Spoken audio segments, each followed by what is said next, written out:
Hello students, I am Vishal Sinha and welcome to my channel Vishal Sinha education. पिछले class में हमने कुछ टॉपिक्स को डिस्कस किया था। द लिविंग ऑर्गेनिज्म चैप्टर को स्टार्ट किया था। यूनिट क्या था? Diversity in the living organism. The living world में हमने स्टार्ट किया था कुछ टॉपिक्स। टैक्सोनॉमी के अंदर 3 टॉपिक्स इंक्लूड थे: identification, nomenclature and classification. 2 topic को हमने कवर किया था, आइडेंटिफिकेशन, नॉमेनक्लेचर। और पिछले क्लास में हमने कुछ रूल्स पढ़े थे कि अगर कोई न्यू स्पीसीज, कोई न्यू ऑर्गेनिज्म हमें मिले तो उसका किस तरीके से हम नेमिंग करेंगे, कौन कौन से रूल्स होते हैं जिनको फॉलो करते हुए हम उनका नेमिंग कर सकते हैं। Now next topic is classification, यानी अब उसको क्लासिफाई करना। पहचान लिया उसको, उसका नेम रख दिया, अब उसको पर्टिकुलर ग्रुप में डालेंगे उसके कुछ सिमिलरिटीज के आधार पे, क्योंकि उसके अंदर जो फीचर्स है, जो भी फंक्शंस हैं, बाकी किसके ग्रुप से, कौन से ग्रुप से मिलते हैं, उस ग्रुप में उसको डालेंगे। तो यही था क्लासिफिकेशन, और इसी को बायोलॉजिकल क्लासिफिकेशन कहेंगे। हर एक ग्रुप को, चाहे वो छोटा ग्रुप हो या बड़ा ग्रुप हो, उसको टैक्सॉन नाम से जाना जाता है। टैक्सॉन, या फिर कैटेगरी कह सकते हैं, या फिर टैक्सॉन कह सकते हैं। तो ये क्लासिफिकेशन किया गया है। दुनिया में सारे ऑर्गेनिज्म इन्हीं कुछ टैक्सॉन से बिलोंग करते हैं। तो इसको नेक्स्ट टॉपिक है क्या? Hierarchy of classification. हायरार्की का मतलब होता है अरेंजमेंट इन डिसेंडिंग या फिर असेंडिंग ऑर्डर। तो इस क्लासिफिकेशन में मैंने क्या लिखा है? Kingdom, division, phylum, class, order, family, genus, species. ये कुछ ग्रुप्स बनाए गए हैं, छोटे से लेकर बड़े ग्रुप्स, यानी ऊपर की तरफ जाते हैं तो ये ग्रुप्स बड़े होते जाते हैं। इसको ऐसे समझ लो कि इसको पहले हमें ट्रिक से याद करना है, ट्रिक से, क्योंकि कंफ्यूजन हो जाता है कि किंगडम के बाद डिवीजन था, क्लास था, ऑर्डर था, फैमिली था, जीनस था कि स्पीसीज था। तो केडी कॉफ जीएस, इसको रट लेंगे, केडी कॉफ जीएस, केडी कॉफ जीएस। यानी सबसे पहले किंगडम आएगा, फिर उसके बाद उससे छोटा एक ग्रुप बनाया गया जिसको डिवीजन या फिर फाइलम कहते हैं। अगर प्लांट्स में उस ग्रुप का नाम पूछे तो वो डिवीजन कहलाएगा, और एनिमल्स में वो फाइलम कहलाएगा। उससे फिर एक छोटा ग्रुप बनाया गया क्लास, उससे एक छोटा ऑर्डर, उससे छोटा फैमिली, उससे छोटा जीनस, और उससे छोटा स्पीसीज। कभी कभी क्या होता है, एक और न्यू ग्रुप का नाम, यानी फैमिली और जीनस के बीच में ट्राइब नाम का भी एक ग्रुप होता है, जो नीट में कभी कभी पूछ देता है। तो इसको याद रखना। तो जैसे जैसे हम इस ग्रुप में नीचे चलते जाएंगे वैसे वैसे नंबर ऑफ ऑर्गेनिज्म घटते जाएंगे, लेकिन नंबर ऑफ सिमिलैरिटीज, यानी उन ऑर्गेनिज्म में आपस में जो सिमिलैरिटीज होगी वो बढ़ते जाएगी। और जैसे जैसे ऊपर जाएंगे वो सिमिलैरिटीज घटेगी और नंबर ऑफ ऑर्गेनिज्म बढ़ेगा। तो यही चीज मैंने यहाँ लिखा। इसको अच्छे से समझ लेते हैं। Species are smallest taxonomic category and basic unit of classification. Species क्या है? ये जो टैक्सॉन है, ये जो ग्रुप है, ये सबसे बेसिक यूनिट है इस पूरे क्लासिफिकेशन का। यानी कह सकते हैं कि सबसे छोटा ग्रुप कौन सा है? स्पीसीज है। और सबसे बड़ा ग्रुप कौन सा? किंगडम है। उसके बाद अगर इसके अलावा भी बहुत सारे ग्रुप्स होते हैं जो कि आप बहुत हायर जाओगे तब पढ़ोगे। जैसे क्लास हो गया, क्लास के नीचे एक छोटा ग्रुप बनेगा सब क्लास, उससे छोटा और ग्रुप बनेगा सुपर क्लास। स्पीसीज से भी छोटा ग्रुप बन सकता है सब स्पीसीज या सुपर स्पीसीज। तो ऐसे याद रखना। मेनली आपको यही 7 ग्रुप्स को याद रखना है कि KD of GS, kingdom, division, class, order, family, genus, species. इसको ऐसे समझ सकते हैं बहुत आसानी से। जैसे मैंने एक स्कूल अज्यूम किया, एक स्कूल में जितने भी बच्चे हैं वो सब क्या है? स्टूडेंट्स हैं। ये एक बहुत बड़ा ग्रुप हो गया। एक स्कूल का नाम याद कर लो, वो सबसे बड़ा ग्रुप हो गया। अब उसके अंदर और क्लासिफिकेशन किया मैंने, यानी उस स्कूल के अंदर हर एक पर्टिकुलर क्लासरूम बनाया। क्लासरूम 1, क्लास 1, क्लास 2, क्लास 3, वैसे उस तरीके से 10 तक, यानी सारे बच्चों को क्लासिफाई किया गया उससे फिर छोटे ग्रुप में। ठीक है। और फिर उसके अंदर भी सेक्शन बनाया गया। मान लो क्लास 1 है, क्लास 1 में गर्ल्स और बॉयज का एक सेक्शन बनाया गया, यानी उस क्लास 1 से भी सबसे एक और छोटा ग्रुप बनाया गया जो बॉयज का और गर्ल्स का। तो ये क्या हो गया? ये क्लासिफिकेशन हो गई। यानी सबसे छोटा क्या हो गया? सेक्शन हो गया, सेक्शन वाला ग्रुप। उससे बड़ा क्या हो गया? उस पर्टिकुलर क्लास वाला ग्रुप। उससे बड़ा क्या हो गया? इस पूरे स्कूल के स्टूडेंट वाला ग्रुप। तो इस तरीके से यही क्लासिफिकेशन आपको समझना है। यानी किंगडम में क्या आ जाएंगे? किंगडम में अगर एनिमल किंगडम की बात करें तो दुनिया में सारे एनिमल्स आ जाएंगे। उसके बाद फाइलम में कुछ पर्टिकुलर एनिमल्स आएंगे, फिर क्लास में कुछ और पर्टिकुलर एनिमल्स आएंगे। ऑर्डर में जैसे जैसे घटते जाएंगे हम लोग वैसे वैसे नंबर ऑफ ऑर्गेनिज्म घटते जाएंगे इसमें, लेकिन सिमिलैरिटीज बढ़ती जाएगी। अगर कहे कि 2 ऑर्गेनिज्म सेम स्पीसीज से, यानी वो ऑर्गेनिज्म आपस में रिप्रोडक्शन कर सकता है। पिछले क्लास में मैंने बताया था कि स्पीसीज क्या होता है, यानी ऐसे ग्रुप ऑफ ऑर्गेनिज्म जिसमें कुछ सिमिलैरिटीज हो और आपस में रिप्रोडक्शन करके अपने ही जैसे किसी ऑर्गेनिज्म को रिप्रोड्यूस कर पाए, तो वो एक पर्टिकुलर स्पीसीज से बिलोंग करेंगे। जैसे ह्यूमन एक पूरा स्पीसीज हो गया। कोई भी ह्यूमन से रिप्रोडक्शन कर सकता है और ह्यूमन जैसे ही स्पीसीज बनेगी। तो यही था हमारा हायरार्की ऑफ क्लासिफिकेशन। अभी हमने पढ़ा था हायरार्की ऑफ क्लासिफिकेशन में केडी ऑफ जीएस तो उन सारे ग्रुप्स को, उन सारे टैक्सॉन को एक एक करके हम अब डिफाइन करेंगे। तो पहला है स्पीसीज, जो सबसे बेसिक यूनिट ऑफ क्लासिफिकेशन था, सबसे छोटा ग्रुप था। उसमें मैंने उसके डेफिनेशन के बारे में बताया था कि ये स्पीसीज क्या होता है, यानी उस ऑर्गेनिज्म का वो ग्रुप जो आपस में बहुत सिमिलर हो और आपस में रिप्रोडक्शन कर सके। इंटरब्रीड करने का मतलब रिप्रोडक्शन करना। दूसरा जीनस। जीनस क्या है? जीनस स्पीसीज से बस थोड़ा सा ज्यादा बड़ा ग्रुप है।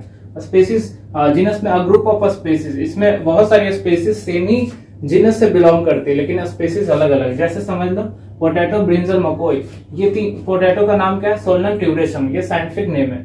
ब्रिंजल का सोलनम मेलोगेना और मकोई का सोलनम निग्रम। ये तीनों का जो नेम है, साइंटिफिक नेम है। पहले इसमें आप ये बताओ कि इसमें गलत क्या है। ये सही मैंने लिखा या गलत लिखा? ये मैंने गलत लिखा है, क्योंकि याद करो मैंने जहां रूल्स बताया था वहां बताया था कि जब भी साइंटिफिक नेम लिखते हैं तो उसको अंडरलाइन करते हैं सेपरेटली। अब देखते हैं, ये तीनों सेम ही जीनस से बिलोंग करता है, लेकिन स्पीसीज अलग अलग है। यानी इस ग्रुप में ये तीनों अलग हो जाते हैं, लेकिन इस जीनस वाले ग्रुप में तीनों सेम हो जाते हैं। तो ये तीनों का स्पीसीज क्या है? जीनस क्या है? सोलनम। तो belongs to different species but same genus. Next जो ग्रुप है वो है फैमिली। फैमिली में क्या है? Group of genus which are more common in characters than the members of other family. यानी सोलनम, पिट्यूनिया, धतूरा, ये तीनों सेम ही फैमिली से बिलोंग करते हैं। तो इनका जो फैमिली है उसका नाम क्या है? सोलनेसी। वैसे ही टाइगर और कैट, टाइगर और कैट भी सेम फैमिली से बिलोंग करते हैं और जिसका नाम है फेलिडी। तो यहाँ ध्यान देना है, इसका जो लास्ट वाला टर्म है, सोलनेसी में एसी और फेलिडी में आईडीएसी। नोट में लिखा है family name of animals has suffix ID and plants have AC. इसको ऐसे याद रख सकते हैं कि एनिमल्स के पास आइडिया आता है। आइडिया क्या है? आइडिया तो एनिमल्स के दिमाग में ही आ सकता है, प्लांट्स के पास नहीं आ सकता। तो जनरली जब भी आप किसी एनिमल के फैमिली नेम को देखोगे, अगर उसको नहीं पहचान पा रहे हो तो उसके लास्ट में देखो कि ऐसे कुछ वर्ड दिख रहे हैं कि नहीं, आइडिया टाइप का कोई वर्ड दिख रहा है कि नहीं, इसको आईडीएसी करेंगे। और प्लांट्स में एसी टाइप का कोई लास्ट में कुछ टर्म दिख रहा है कि नहीं, अगर दिख रहा है तो वो फैमिली नेम ही है किसी भी ऑर्गेनिज्म का। दूसरा है फैमिली से और बड़ा ग्रुप क्या है? ऑर्डर। ऑर्डर में क्या है? Group of family which are more common in character than the members of other order. इसमें बहुत सारे ऑर्गेनिज्म सेम ऑर्डर से बिलोंग करते हैं, वो आएंगे। जैसे टाइगर और डॉग, टाइगर और डॉग सेम ऑर्डर से बिलोंग करता है, कार्निवोरा। लेकिन ये ध्यान देना, टाइगर और डॉग सेम फैमिली से बिलोंग नहीं करता। वहां टाइगर और रैट के बारे में मैंने लिखा तो सेम फैमिली से बिलोंग करता है, लेकिन इसमें और बड़े ग्रुप में गए तो और बड़े ग्रुप में और बहुत सारे ऑर्गेनिज्म आ जाएंगे। तो डॉग भी इसके अंदर आ गया, तो ये कार्निवोरा, कार्निवोर्स, ये कार्निवोर्स इसीलिए कार्निवोरा ग्रुप में इनको डाला गया। वैसे ही दो और फैमिली है, ये फैमिली नेम है ये प्लांट्स का, एक सोलेनम, एक है कॉन्वुलेसी। ये दोनों जो है, ये दोनों सेम ऑर्डर, सेम फैमिली और सेम ऑर्डर से बिलोंग करता है। इस ऑर्डर का नाम क्या है? पॉलीमोनियल्स। नेक्स्ट है class, a group of order which are more common in characters than the members of other class. यानी ये तीनों मेंबर सेम क्लास से बिलोंग करते हैं। कौन? पॉलिनोमियल्सी, रोजेल, Polemoniales. Class, a group of order which are more common in characters than the members of other class. यानी ये तीनों पॉलिनोमियल्स, रोजेल्स एंड सैपिंडल्स, ये तीनों सेम क्लास से बिलोंग करते हैं और उस क्लास का नाम क्या है? डाइकोटिलेडनी। ये तीनों डाइकोटिलेडनी क्लास से बिलोंग करते हैं। नेक्स्ट जो हमारा टैक्सोन या फिर ग्रुप है, फाइलम या डिवीजन, बताया था अभी भी मैंने। फाइलम एनिमल के केस में और डिवीजन प्लांट्स के केस में। यानी पी से प्लांट, पी से फाइलम नहीं, अपोजिट। इसको याद रखना है कि फाइलम जो ग्रुप है वो एनिमल्स के लिए बनाया गया है और डिवीजन ग्रुप प्लांट्स के लिए। A group of class which are more common in characters than the members of other phylum or division। यहाँ देखना है, अगर एनिमल्स के बारे में बात करें तो ममेलिया, पाइसेस, पाइसेस मतलब होता है फिश, एम्फीबिया, रेप्टिलिया और एप्स, एप्स का मतलब बर्ड्स, ये तीनों, ये पांचों एक ही फाइलम से बिलोंग करते हैं। उस फाइलम का नाम क्या है? कॉर्डेटा। वैसे ही डाइकोटिलेडनी और मोनोकोटिलेडनी, ये दोनों प्लांट्स के ग्रुप है, ये दोनों प्लांट्स के क्लास है। ये दोनों क्लास सेम डिवीजन से बिलोंग करते हैं। कौन सा डिवीजन है? एंजियोस्पर्मी। नेक्स्ट जो आता है हमारा लास्ट ग्रुप और या फिर टैक्सॉन बोल सकते हैं, किंगडम। जितने भी एनिमल्स है वो सब एनिमल किंगडम में आ जाएंगे, जितने भी प्लांट्स है वो सब प्लांट किंगडम में आ जाएंगे। और ये भी याद रखना कि जैसे species basic unit of classification था, ये क्या है, ये लार्जेस्ट टैक्सॉन है, ये लार्जेस्ट ग्रुप है इस पूरे क्लासिफिकेशन का। अब जरा सोचो, अगर किसी भी ऑर्गेनिज्म को हमने डिस्कवर कर लिया, उस ऑर्गेनिज्म के species, family, class, order, division सब कुछ जान लिया, हो सकता है आने वाले टाइम के बाद 50 साल 100 साल के बाद वो ऑर्गेनिज्म इस दुनिया से एक्सटिंक्ट हो जाए, तो उस ऑर्गेनिज्म का कोई ना कोई इंफॉर्मेशन, कोई ना कोई स्पेसिमेन यानी सबूत रखना होगा हमें इस दुनिया में, ताकि आने वाली जनरेशन भी उसके बारे में जान पाए। तो इन्हीं प्रॉब्लम को इन साइंटिस्ट ने सोचा, बायोलॉजिस्ट ने सोचा, और टैक्सोनॉमिकल एड्स नाम का एक टॉपिक पढ़ेंगे इसी के लिए हम लोग। Biologist have established certain techniques to store and preserve the information as well as the specimen, यानी उस सबूत को, उस इंफॉर्मेशन को स्टोर करने के लिए कुछ टेक्निक डेवलप किया गया बायोलॉजिस्ट के थ्रू। तो फर्स्ट जो टेक्निक है वो है हर्बेरियम, या फिर इसको ड्राई गार्डन भी कहते हैं। ये क्या होता है? It is a storehouse of collected plant specimen that are dry, press and preserve on sheet. क्या किया जाता है कि किसी प्लांट को लेकर उसको पहले ड्राई किया जाता है, उसको छोटे प्लांट को सुखाया जाता है, उसको प्रेस किया जाता है यानी बहुत ही चपटा किया जाता है, और प्रिजर्व किया जाता है, और एक शीट के ऊपर यानी एक पेपर शीट के ऊपर उसको प्रिजर्व किया जाता है और उसको स्टोर हाउस में रखा जाता है, ताकि बाद में अगर 100 साल के बाद भी किसी को जानना हो उस प्लांट के बारे में, इस दुनिया में वो प्लांट नहीं है और जानना है, तो अभी भी जान सकते हैं।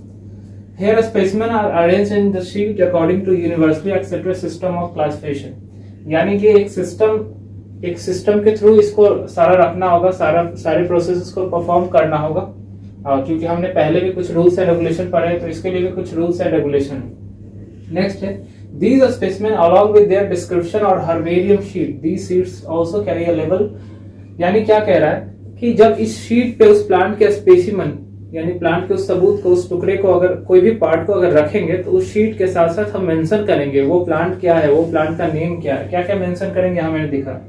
About date and place of collection, यानी कौन से डेट में और कौन से जगह से उस प्लांट को लिया गया है, उसका इंग्लिश नेम, लोकल नेम और बोटैनिकल यानी साइंटिफिक नेम रखा जाएगा, फैमिली नेम रखा जाएगा, साथ ही साथ उसको किसने डिस्कवर किया, किसने कलेक्ट किया, उस कलेक्टर का नाम भी रहेगा।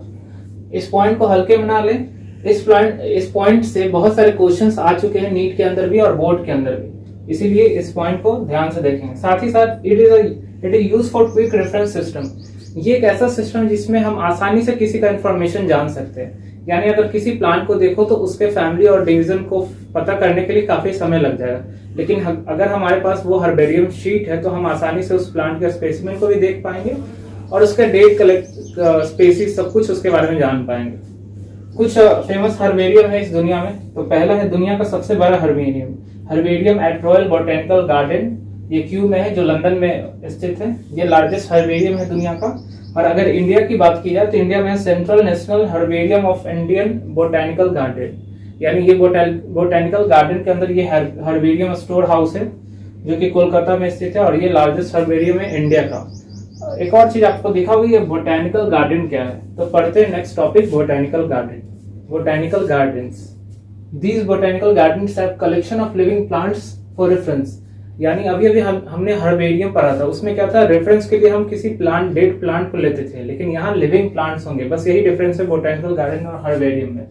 Plant species in this garden are grown for identification purpose, यानी इस गार्डन के अंदर किसी भी प्लांट को इसलिए ग्रो किया जाता है कि ताकि उसको आइडेंटिफाई कर पाए, पहचान पाए। साथ ही साथ उस प्लांट के ऊपर लेबलिंग होगी किस चीज की, उसके बोटेनिकल नेम यानी साइंटिफिक नेम की, उसकी फैमिली की, और भी बहुत सारी इंफॉर्मेशन उसी प्लांट के ऊपर होंगे।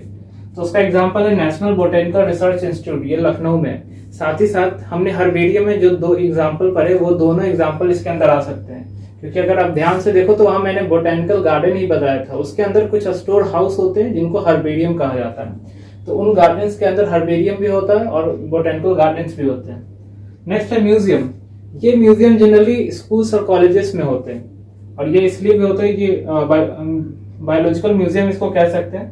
Biological museums have collection of preserve plant and animals, यानी इसमें प्लांट और एनिमल डेड होंगे और प्रिजर्व होंगे स्टडी और रेफरेंस के लिए, और इन स्पेसिमेन को, उनकी बॉडी को, डेड बॉडी को, प्लांट या एनिमल के डेड बॉडी को स्टोर किया जाता है किसी सॉल्यूशन के अंदर, जार के अंदर, आपने शायद देखा होगा किसी लैब में भी।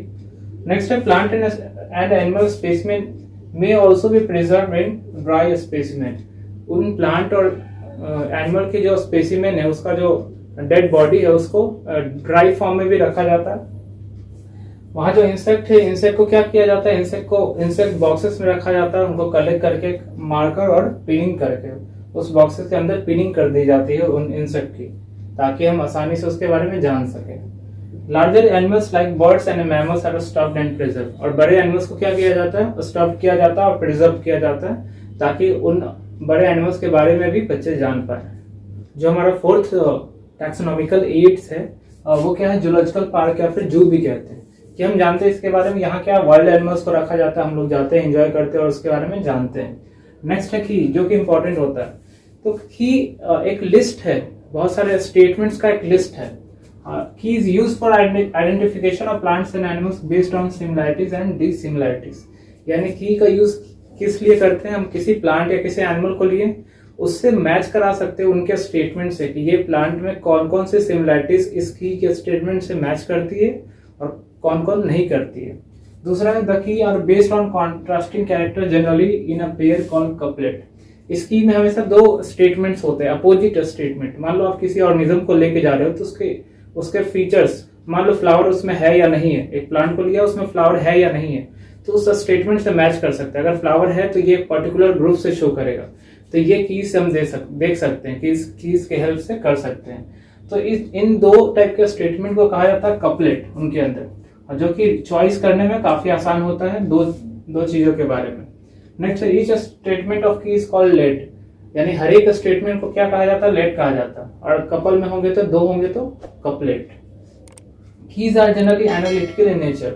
ये एनालिटिकल नहीं लगता है, जैसे कि अगर हम किसी स्टेटमेंट को देख रहे हैं तो उससे मैच करा रहे हैं, यानी हमें सोचना पड़ेगा और कीज से मैच कराकर किसी भी प्लांट या किसी भी एनिमल के बिहेवियर या उनके बारे में इंफॉर्मेशन हम लोग जान सकते हैं। नेक्स्ट है कैटलॉग। ये सब छोटे मोटे टैक्सोनॉमिकल एड्स हैं, इसके बारे में जान सकते हैं। ये कैटलॉग क्या है, इट इज स्मॉल बुकलेट। ये एक बुक्स की तरह है जिसके अंदर बायोडाटा होता है कि वो प्लांट का बोटेनिकल नेम यानी साइंटिफिक नेम क्या है, उसका पूरा नेम क्या है, उसके ऑथर कौन है। नेक्स्ट है फ्लोरा। फ्लोरा और फौना आपको पता होगा। फ्लोरा टर्म जनरली प्लांट्स के लिए यूज किया जाता है और फौना एनिमल्स के लिए। तो flora, it contains the index name and actual name of habitat and distribution of plants of a particular area. यानी एक पर्टिकुलर एरिया में किस टाइप के प्लांट होते हैं उनके बारे में इंफॉर्मेशन कैरी कौन करता है, फ्लोरा। नेक्स्ट है manuals. Manuals, they are used in providing information for identification of names of a species found in an area।